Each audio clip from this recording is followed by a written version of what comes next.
All right, we're on air, baby. We're doing it.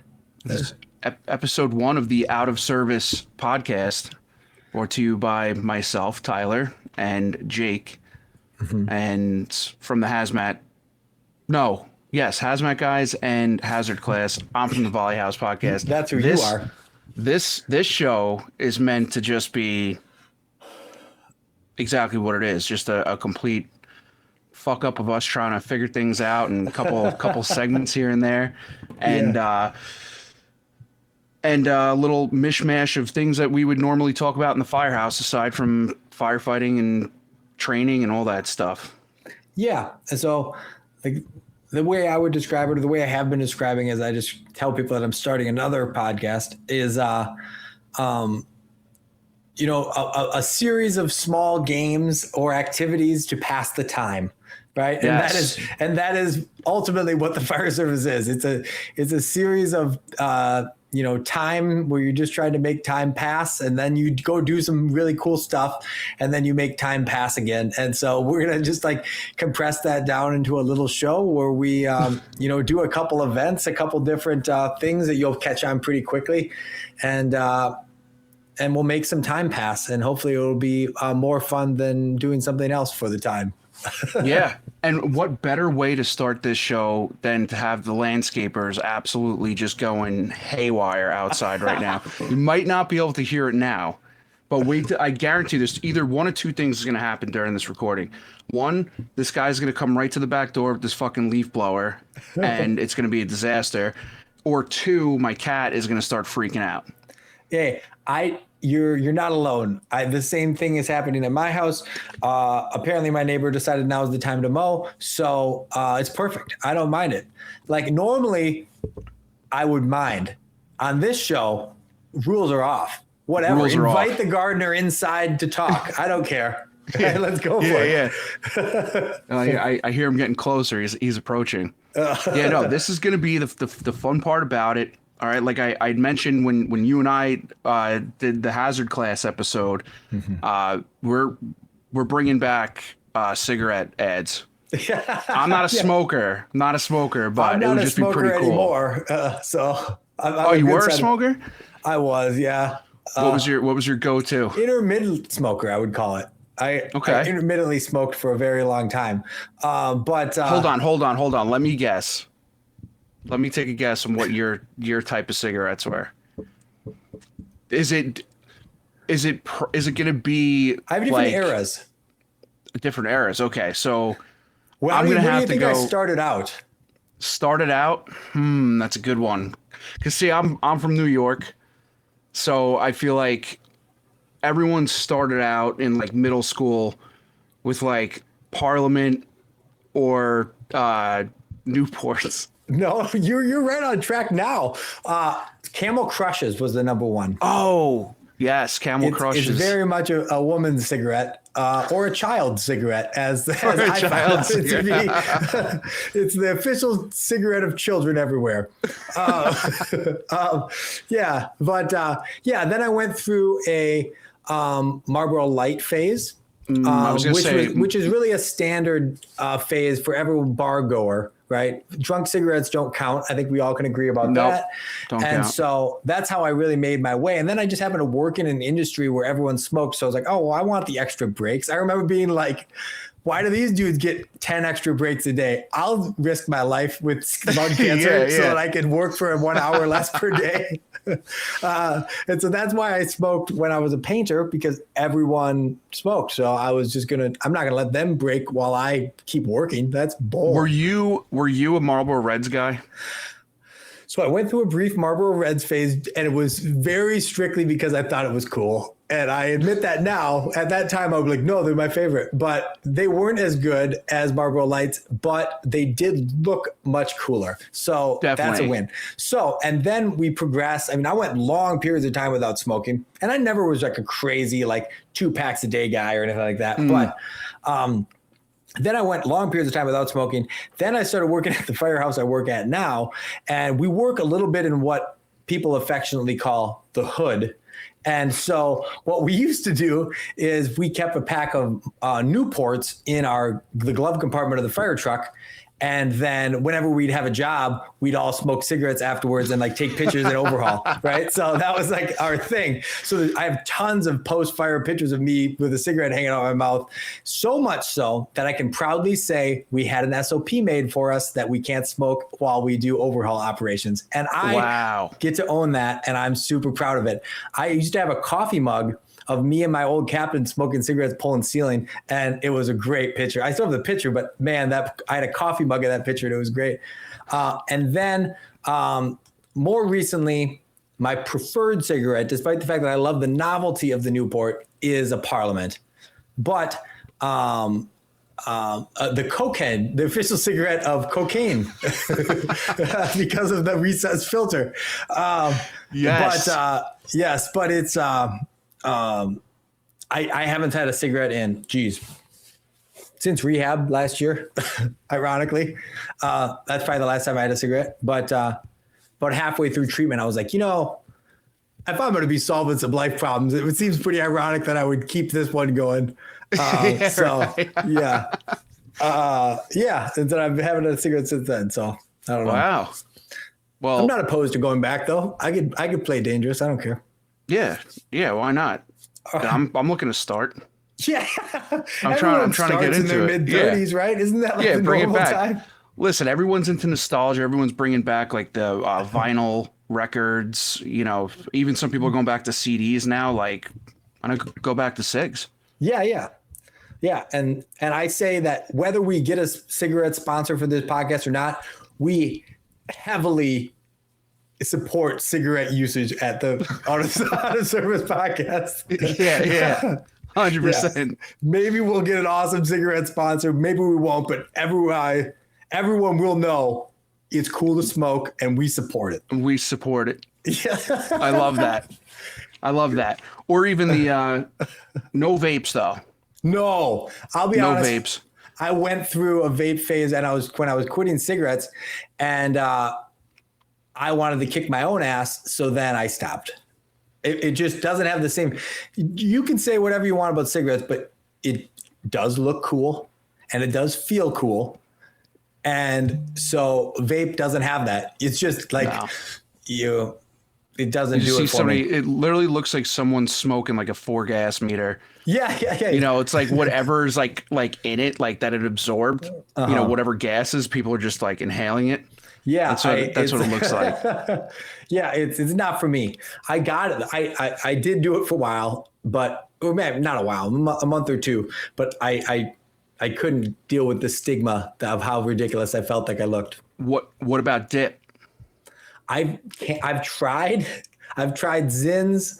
I've tried like straight up like dip, like Copenhagen. I will throw up immediately. I am unwell if I would try to it. I did that for quite a while. I was doing Skull Mint long cut. Oh, yeah. And it's a nasty habit. So then I switched over to Ons, not Zins, different type. That's like the more fancy version or what? No, it's literally the same thing. I don't know why. I just definitely cheaper than Zins. Yeah. Oh, that's my favorite thing going on right now with the nicotine pouch game is Zins. Obviously everyone knows most people are doing the Zins. So all the other like pouch companies are trying to get people addicted. So they're just driving down their prices. And I'm like, thank God I'm like on like one of the other brands that's not, that not everyone's addicted to, because now I just get them for cheaper. And listen, I'm already sold. So yeah, they already got you. I part of me in the weirdest way is jealous because like it seems like such a thing that the fire service loves, and like I want to be part of the subculture in a weird way, but I just can't do it. Like I want to be like, come on, I'm one of the guys, right? Like I do that too, but I just can't get down with it. I don't know why. And it's weird. Those types of things you can't force. Yeah, for real. But like quite literally, I could sit down and smoke like a whole pack of cigarettes and like not feel bad. I mean, I probably wouldn't feel great. I mean, this far out from smoking a cigarette, probably. But like if I throw a Zin in, I'm like unwell pretty fast. Yeah, I've seen quite a few people pop in a Zin and either projectile vomit about 5 minutes in, Yeah. or just start like drenched in sweat. That's me. Yeah. Oh yeah, yeah. It's not. I've been there before. Not a great It's feeling. a bad feeling. I don't understand like the science of it, of why Neither it do makes I. you feel so bad. I mean, I understand that like concentrated nicotine is like literally poison. Yeah. So, I mean, I'm sure it's something to do with that, but yeah. Yeah. Well, that was when actually when I switched, I would throw in bombs like long cut. So when I got like the first thing I tried was the Zins, and I'm like, which milligrams do I go with? Like I assume I put in like, a wad of chew. That's got to be a lot of nicotine. Yeah. So the first one I went to, I just kind of took a pinch of the pouches and threw them in. Oh my God. And I'm just like sitting there, and like 5 minutes later, I felt like I had the fucking flu. Yeah. And I was yeah, like, yeah. all right, that's way too much nicotine. So I I got cut it buddies down. that like import them from like Russia. Why? Higher nicotine Yeah, count? they're like straight up like nothing that's illegal in America can touch me. Like I gotta go to like illegal substances imported from the Kremlin in order to like get a buzz now. It's straight up like, yeah, like these dudes are like, yeah, none of the writing on it is English, and I think it's mostly poison, but boy, check out this buzz. That's They'll be like- terrifying. They're like double digit nicotines. Like, I don't know what we're talking. We're talking like 40 milligrams or some crazy number. Whoa. Yeah, I might be wrong. Maybe someone correct me in the comments if you 40 know. is But crazy. I'm pretty sure. Comment the foreign. There's more than one person I know that's importing these from other countries because they're illegal in the United States. So I don't know what it's called, but comment it if you know it. But it's crazy. It's Yeah, we gotta figure that out, because 40 milligrams nicotine is nuts. dog. I just had the best. What if we could get that brand to sponsor the show? Yeah, let's do that. Illegally import these too toxic. We're just like supporting the worst habits of all time. This is great. I like Yeah. this idea. This is what it's about, baby. We're just All trying right. to put everyone #out of service. Oh my gosh, so funny. All right, let's get into these segments here. We had a couple segments that we have prepared. There's some that we both don't know what the other person has prepared. There's some that we'll collaborate on, but I'm excited to get into them. And I unfortunately do feel like I could talk about illegal nicotine products for the rest of eternity. And Oh, we want to be 100%. mindful of our viewership, and be respectful. That is true. Yeah. That is true. All right, let's hop into this first segment. What do you got? Let's do hot takes. Okay. Hot take. That means, so for the viewers at home or listeners, Tyler's going to make a hot take, and I am going to fight him on it. No matter what his take is, I disagree. And so he's going to go for it, and I'm going to tell him why he's stupid and wrong. Go. What's your hot take? Truckies are nothing without engine guys. Terrible take. I just specifically because I know that's going to get people riled up. Yes, and it's going to get me riled up, so it's a perfect take. So Truckies, your take. I don't want to even say it without preferencing it because it's such a bad take. Truckies are nothing without engine guys. So I actually believe exactly the opposite. Who would have thought? And, I think that fundamentally the fire service is built on the idea of protecting life and property. Life and property. So who protects life specifically on the fire scene? Truckies doing search and rescue operations. And so if our number one objective as a fire service is to provide search and protect search, I would say that the engine company actually extinguishing the fire is merely assisting the search and rescue operations, which is our primary goal. And that is done by the truck company. I rest my case. What if you don't get a truck right away and it's just the engine guys and there's someone trapped? They got to go in and do the search. They'll clearly screw it up because they have that person is doomed. No, I think that they could do it, but they probably won't do as good of a job as a company that's dedicated to doing that operation. And so, yeah, I mean, you know, I could do a lot of things that I don't do well. Most things, I would argue, right? But I think that if we're thinking about both of them are in play, because we could make alternative scenarios to the cows come home. But if we're going to play it like this, who's supporting who? Who's more important? Me as a father, I would rather have a truck company show up and rescue my children from their bedrooms than extinguish the fire. The property conservation is secondary to the life safety. Truckers are life safety. And so if there's no life safety hazards, then they get to eat their crayons like they like. And then they're happy because they get to eat their crayons. And so that's okay. No, all right. I in all honesty, I think there's a case to be made for both sides of this, but I do generally fall on the idea that our primary goal is to protect life and protect the search. And so while when the fire goes out, it does improve conditions for everyone, victim and firefighter alike. If we could only choose one, if I could choose to conduct a rescue or choose to extinguish a fire, I would conduct the rescue because that's the thing that's ultimately our number one goal. And just to preface, this is not like my opinion. Listen, Destroy where I'm him in from, the comments. Destroy him in the comments. Listen, from where I'm from, we're cross-trained, baby.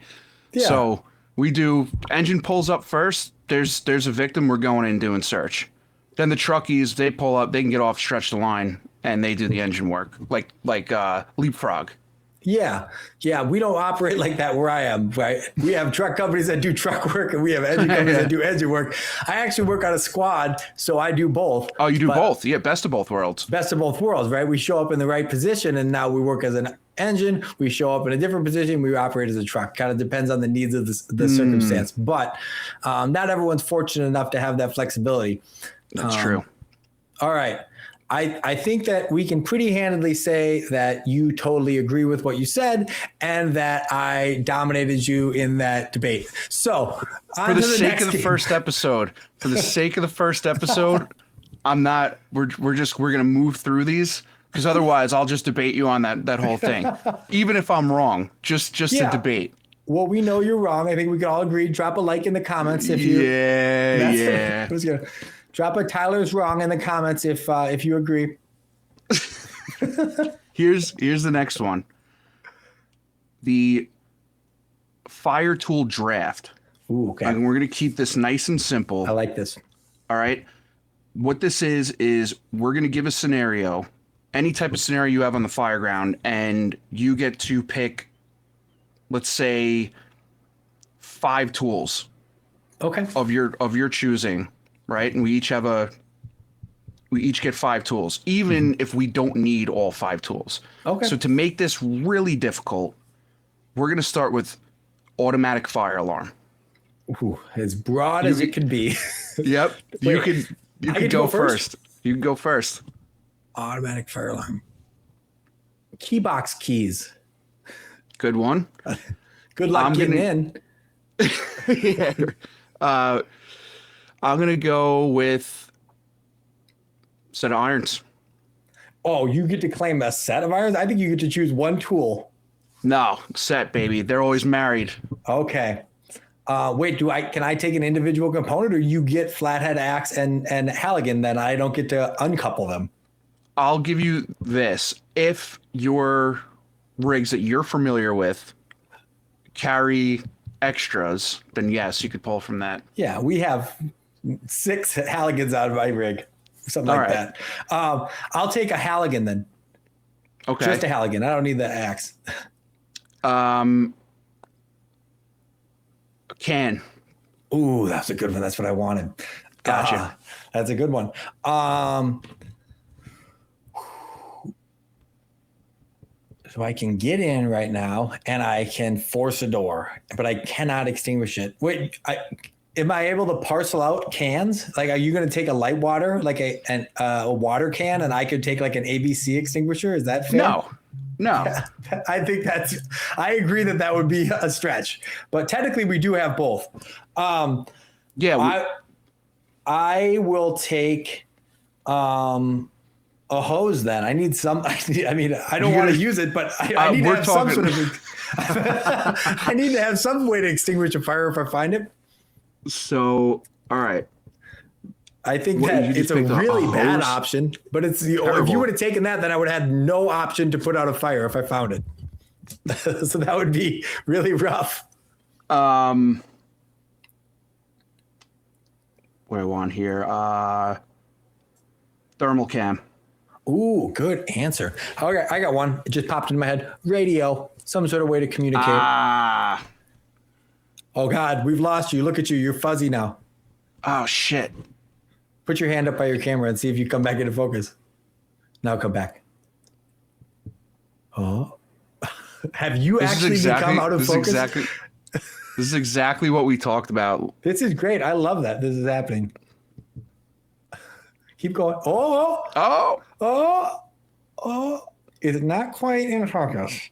It's like you're interviewing like one of those like gang members. Yeah, exactly. You just need like the low voices. So I think for my next pick, I'm gonna go with. Damn, you cooked me with the radio. Shit. Flashlight. Okay. So you got one more. I got one more. And right now I have key box keys, a Halligan, a hose line, and a radio. Yep. I got one. Turnout gear. Ah, damn. Yeah. Good luck doing it in t-shirts. Turnout gear. But can I parse that? Like you did? Wait, what do you want to parse? I mean, you're just saying turnout gear. What, you want to have like just a jacket or something? Fucking boots? Just boots? No. SCBA, I'm going with. Okay, you can wear your SCBA in your plain clothes. I think that's a crazy look, but I don't know how the volunteers do it out on Long Island, but that's a wild look, dog. Let's see. All right, so you have Halligan keys, hose, radio, turnout gear. I have irons, can, pick, flashlight, SCBA. Yeah, I mean, you started out very strong. Irons and can is like the best case scenario selection. Yes. Now, we're going to assume, though, this is automatic fire alarm with no fire. I mean, we're assuming that, but that sounds like complacency to me, Tyler. So I wouldn't. No, this is. I'm just telling you what the scenario is. There's no fire. Well, I mean, that would have drastically changed my desire to pick a hose. I mean, the hose is a very much overkill for no fire, I would say. Yeah, that's why I was saying. I'm like, but that's I need to have some sort of extinguishment option. Like, what if we do find something? It's a crazy choice, but it is a choice nonetheless. All right. All right. I think we both have a decent base. I think that I don't know what. I'm sure we've missed something. Someone's gonna comment the thing that we missed, and it's but yo, you forgot a fire truck, idiot. So yeah, you don't even have ability to get there, idiot. Right? Yeah. I mean, you won't be. You're gonna have to break in the front door, so that's gonna probably cause some downstream problems because you don't have key box keys. So you got to hope that someone's evacuating. I don't know where. Yeah, you know what? I don't know about the places you work, but where I work, nobody leaves when the fire alarm goes off at all. Oh no, no. Nope. Like, oh, this went off 16 times this week. I'm just watching my TV. I've had it before. Literally, apartment fire, like forcing doors down the hallway, ripping apartment fire, smoke to the floor. Force a door, go into the apartment unit, and there's a dude like sitting watching TV with smoke banked down you couldn't stand up without standing in zero visibility. And he's just like hanging out watching TV. And I'm like, hey man, what the hell? We gotta leave. You know what? That reminds me of we had a guy one time, a building CO alarm, and I want to say it was like 400 parts per million in there, and we're telling this one guy to get out. He's like, no. He's like, I'm fine. Like, I don't think you understand how carbon monoxide works. Like, you might be fine now, all right, but like when you get home, and you're like, oh, I'm just gonna take a quick nap.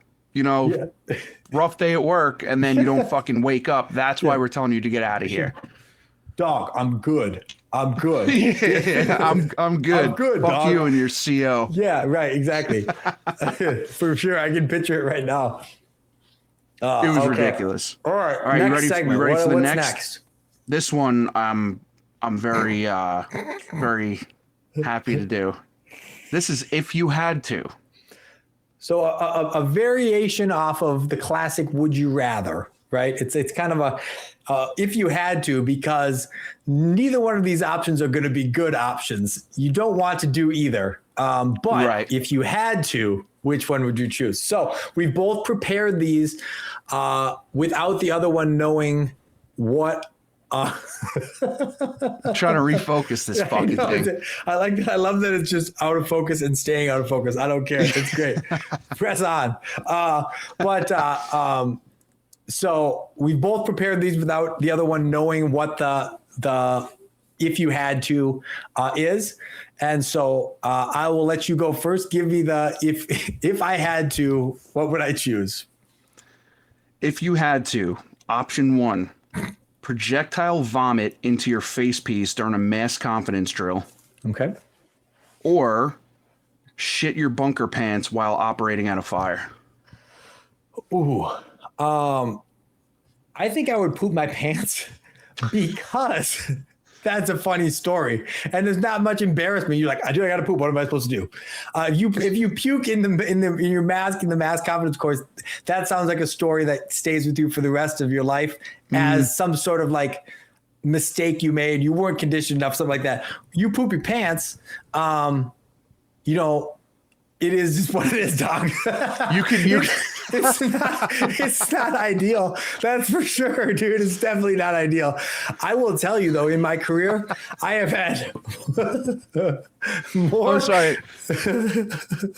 It is what it is, dog. There's your fucking shirt.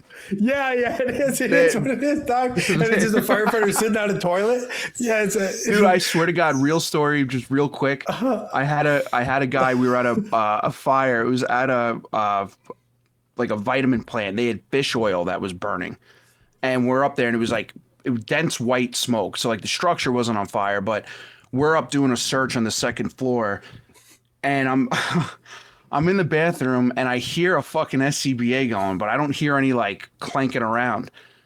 And we open it up, and there was one guy just decided he had to take a shit in the bathroom. And he's just got his SCBA on the whole time because like the smoke was so low, but like it wasn't like it was just like these racks of fish oil that were burning, and we pulled him out, but the whole fucking building was smoked out. So that dude saved himself. Oh my gosh. I have a story too. I'll tell this story might get me in trouble, but I don't care. I think it's pretty funny. So we were at this house fire. And I won't say what agency I was working for, even though you could look up what agency I work for. It maybe it was at that agency or one of the other 2 agencies I've worked for in my career. So you don't know. I can't get in trouble because we don't know where it was. That's true. So we were at this early morning house fire, and having coffee in the morning, and what you do after you drink coffee is you go take your morning dump. It's kind of classic, but we get a house fire that interrupts that process. And so we go up, we put out the house fire, and in that process, I start to become unwell. I mean, I am sweating, and I don't want to give up. Right? You got this culture where you want to keep working and working and working. So it's like we're now shoveling out the overhaul mess from this second floor bedroom. I'm out on the roof of the porch, and I'm just like pushing the mess down the roof as it comes out, as it gets bucketed out, and I am hurting bad, like hurting bad. And so after I fight my way through that process, I go down and immediately talk to my officer and say, dog, there's no option other than I'm pooping here, right? It's the only option. And so he's like, whatever, go do what you got to do. You're good. And so I go back upstairs into this house. Keep in mind, they're still like actively doing overhaul. I mean, it's pretty much wrapped up, but we're kind of in investigation mode at this point. And so I go into the back bedroom, or the back hallway, which is next to the back bedroom. And I'm like jacket off, jacket's on the floor, bunker pants down to my ankles, going to the bathroom inside this house. Right. And, somehow this officer forgets that I'm doing this and brings the homeowner in to look for their cat. No. Yes. And so I'm not thinking, the least of my worries that someone's going to walk in on me during this process. I should have been more concerned. But anyways, door swings open, my officer and the homeowner is standing there. And fortunately, my officer saw me before the homeowner did and shuts the door and is like, oh, there's nothing in there, but move on. And yeah, so it could have been much worse if the homeowner been. I mean, they may have understood, I suppose, that then maybe you could have just hit him with, no, this is part of the process. Don't worry. Yeah. This is really part important. of the investigation. I'm doing investigation in here. But yeah, nightmare. That's fantastic. All right. Hit me. Let's see if I can get this thing focused. I'll be honest, I went a little bit off script. I didn't stay in the fire service super heavily. It's kind of fire service adjacent, but it is definitely if you had to. Okay, Tyler, if you had to, would you rather be homeless for a week in the winter or eat a piece of poop the size of your thumb? Damn.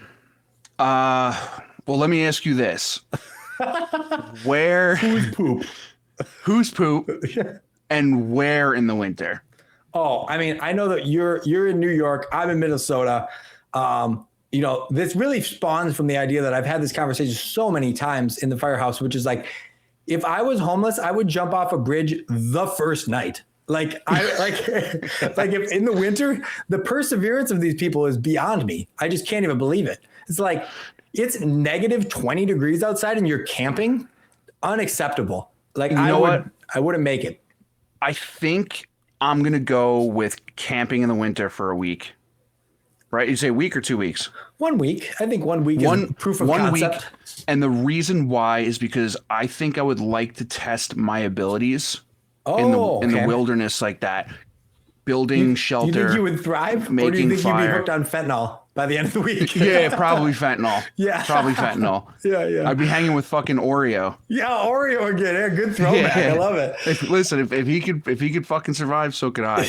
But I just don't want to be in a position where, like, if somebody ever down the line like told me to eat shit, I just have to be like, I don't want it again. I don't want. Well, what? God forbid you like it, and then you have to try to describe that. Oh yeah, you got a kink. You find a kink out of it. That'd be horrible. That's not the kink you want to find. What do they call that? Scat? Yeah. Oh, dog. This could get way off topic. Have you ever seen the documentary about John McAfee? No. Dog. Do yourself a favor. McAfee. John McAfee, the guy that made like McAfee Security. Wait, was he the dude that was like he was on the run because he supposedly killed his neighbor. I started watching that like years ago. Documentary, you gotta watch it. You should watch it, and then we could rehash it next time we do a podcast.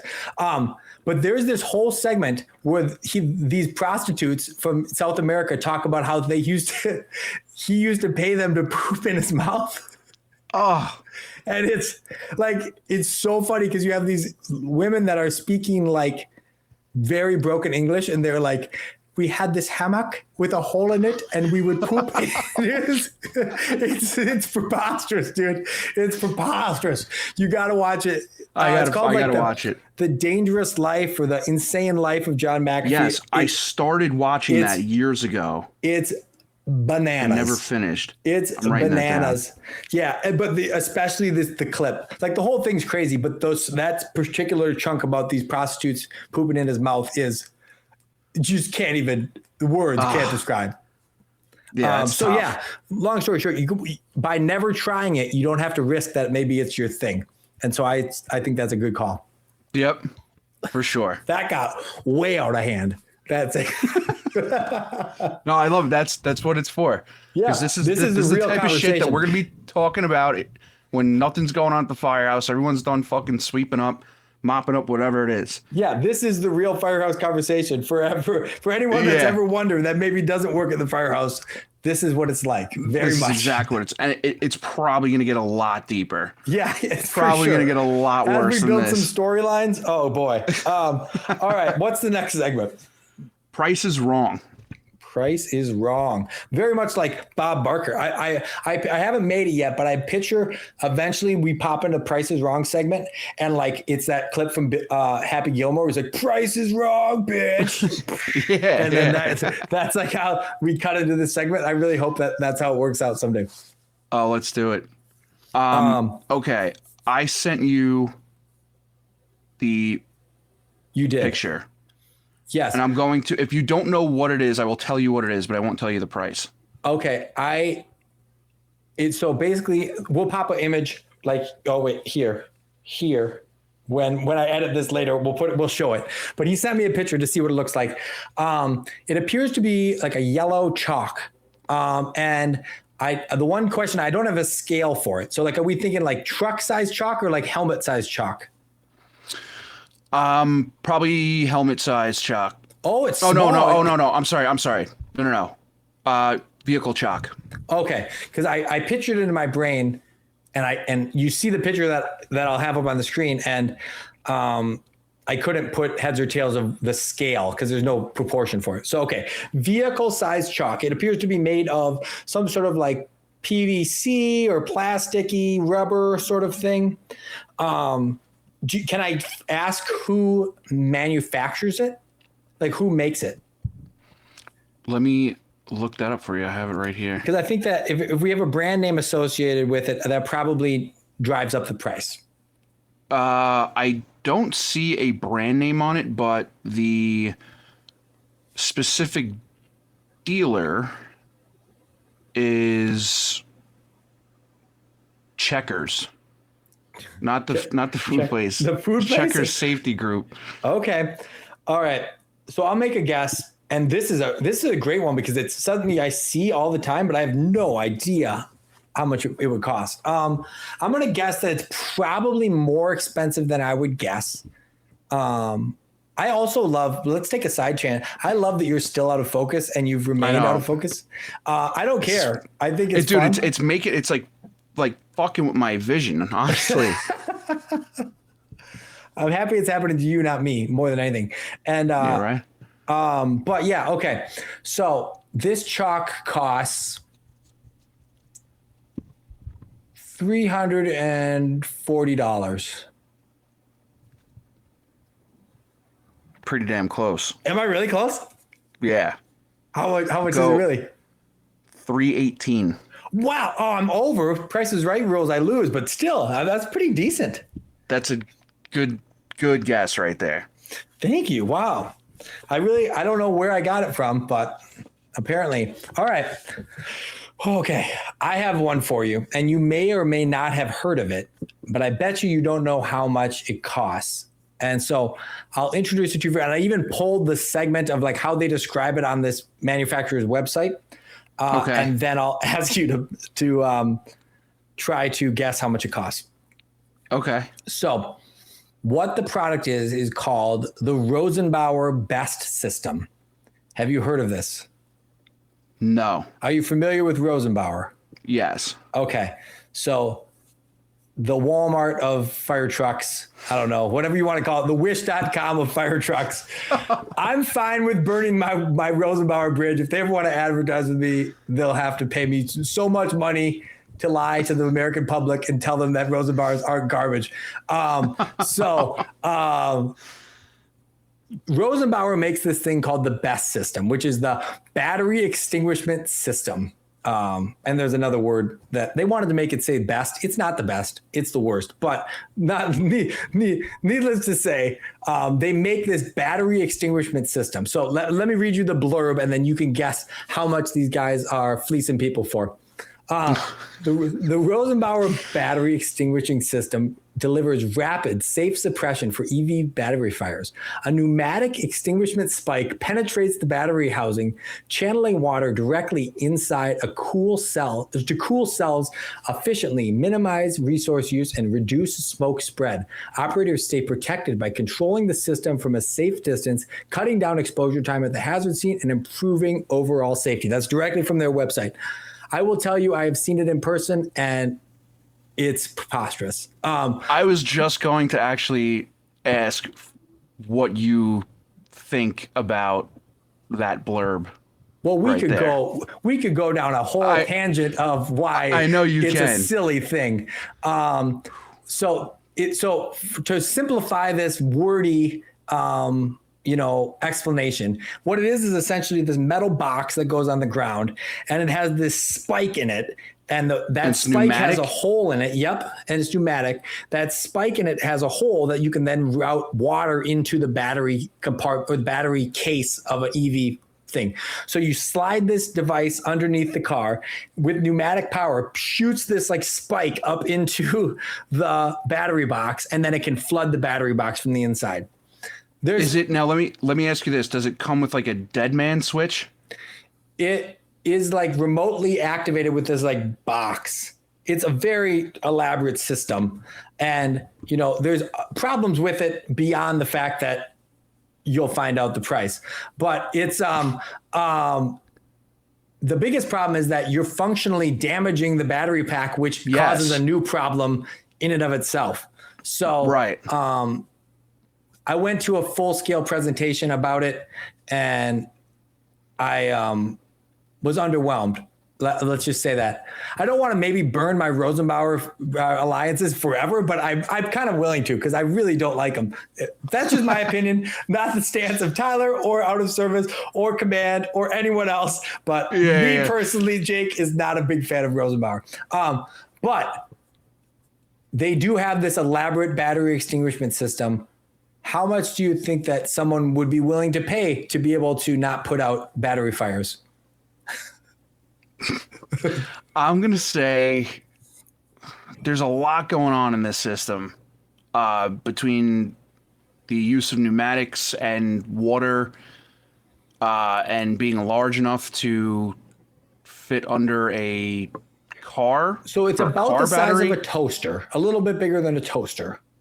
Okay. I'm going to say it's made to fit on the side of a fire truck and then be utilized whenever you have battery fires, which is in all reality infrequently.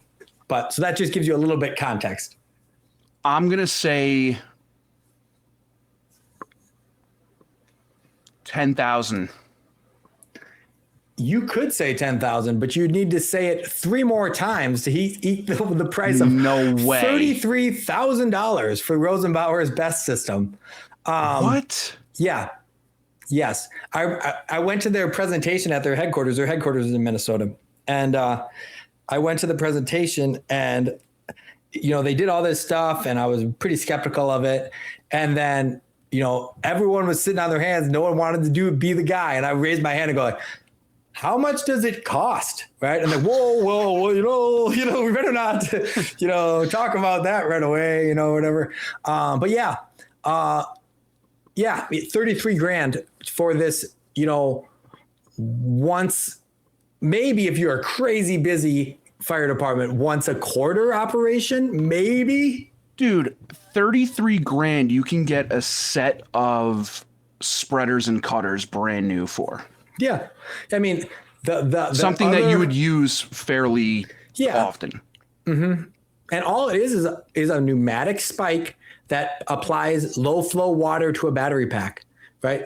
There's ways to do it if you're so committed to the idea of let's penetrate this battery pack and apply water, there's other ways to do it for less than $30,000. Yeah, that's crazy. Yeah. I know. I think that you probably thought $10,000 was a lot, and boy, is it! Yeah. You're not even a third of the way there. It's crazy. Well, because I'm thinking like you said, pneumatic tools. I'm thinking like airbags. Yeah. With like a dead man switch and the high pressure hoses, low pressure hoses, like what that would kind of. So I'm thinking in terms of that. Yeah. But that's crazy. Crazy. All right. Next segment. All right. This is going to be real or bullshit.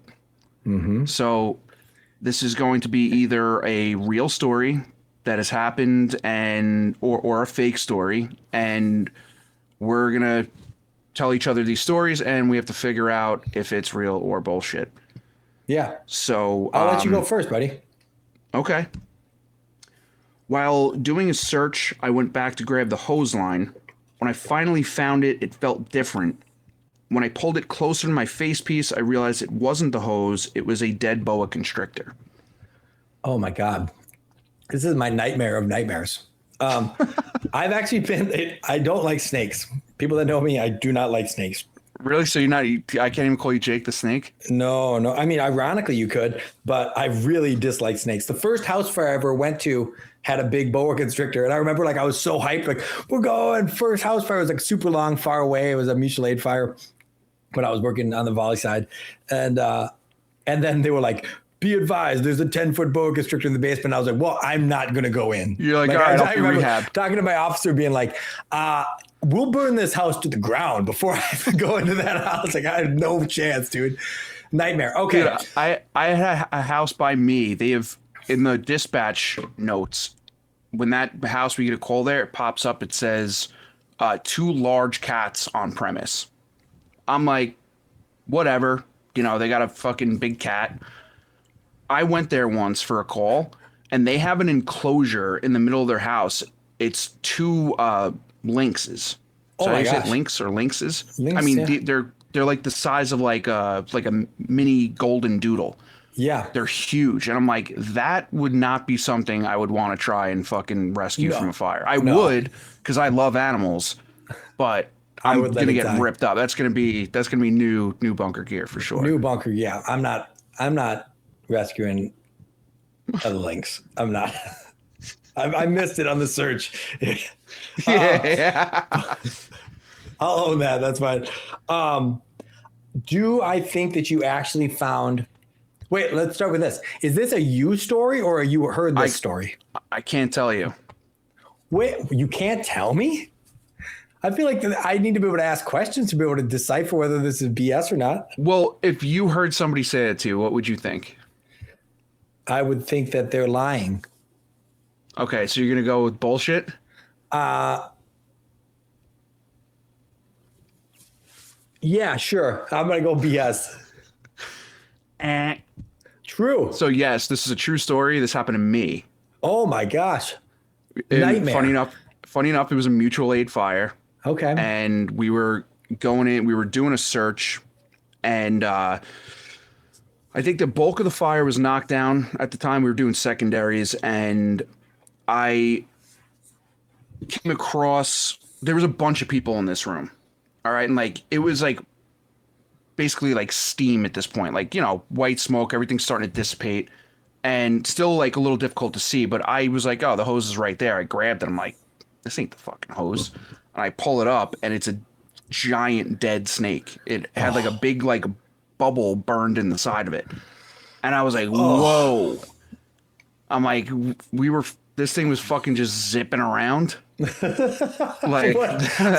can't even imagine. My worst nightmare of all time would be doing a primary search, just feeling around, and all of a sudden a snake bites you, and wraps around you. Well, boa constrictor will wrap. Yeah. So funny enough, I was just in Scottsdale. I'm gonna send you a picture. I was in Scottsdale, and I was hammered at this bar. And I turn around, there's a dude dressed like a fucking wizard in the street with 2 pythons. I'm like, I'm fucking holding one of those things. What? And I ran outside. I'm like, let me wear that. And he just puts this python on me, and I'm dancing around. I'm standing outside the bar trying to get my buddy's attention. They're like, yo, we're not going over there. I'm like, oh, it's a fucking python. I'm just hammered, fucking handling a big snake. It's terrifying. I'm out. Yeah, it wasn't great. Oh my God. All right. So yeah, true story. True story. Crazy. All right. I got you. So I'll tell you, I'll preference it with this story is true that happened to me. Okay. So there's kind of this adage. I don't know if you've ever worked on an ambulance, but there's this adage on an ambulance that everybody has one last good walk in them. It's kind of a thing. It's like, yeah, you might think you have a stomach ache, but you could walk to the ambulance, right? Yes, yes. Yep. This is a thing. And obviously there's extenuating circumstances. Sometimes you don't. Sometimes you do. Most of the time you do. I've been in a scene where like a dude got stabbed in the neck and he like looks like he got dunked in a tank of blood and he walked to the ambulance. So after that call, I was very much am in the camp of you can walk, right? And so we respond to this call and there's this gentleman laying in bed and he's like kind of tucked in. And he's like, my stomach hurts or whatever, right? And I'm like, all right, let's go. Everyone's got one last walk in them. And I grab the blanket and pull it back, and he doesn't have a lower half. Like he's cleft in twain. Like he doesn't have hips. He doesn't have a butt or genitals. What did you just have, like 2 holes? It's just the end of his torso. And so needless to say, I had to say, well, I guess you don't. And then we had to go get a stretcher and bring him down to the ambulance. Oh man. You could have used a stair chair probably. Yeah, I think we just like threw him on our back like a backpack or something.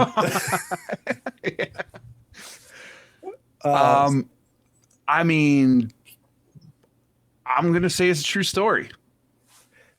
Yeah, I mean, it's true. It is true. I mean, granted, you fucking told me it was true when you started the segment. I thought, but maybe in the future I'll use that tactic to you're trying to throw me off. I thought maybe I could oversell the truth of it and get you to think it's a lie. The crazy thing is with medical calls specifically, fucking anything can happen. Yeah. That's like the craziest whole part about it. My brother loves this story, but I had, I got the medical stories just don't end. Like they don't. First off, they think one of my brothers, because they're not firefighters. So like when I tell them stories, like they're like, my brother's favorite one of all time is I pronounced a priest dead in a church. What? Yeah. That's crazy. I was a brand new lieutenant. I was 21 years old. We had 2 calls came through at the same time. We had an elevator rescue and we had a cardiac arrest at the rectory at the St. Thomas More Church. And I pull up. The rescue went out for the elevator rescue. I hopped on the engine and went to the church. And I had a brand new EMT with me also. And I'm the officer. There's no PD, no EMS on scene, just us. And we get up and some lady's like, I've been calling Father blah, blah, blah for like the past 3 days. He usually gets back to me right away. He hasn't answered. I came up, I've been knocking on his door and he's not answering. And I feel like I can see a silhouette of a body on the ground. So I tell my guys, I'm like, pop the door and break it open. Sure enough, he's laying down on his side.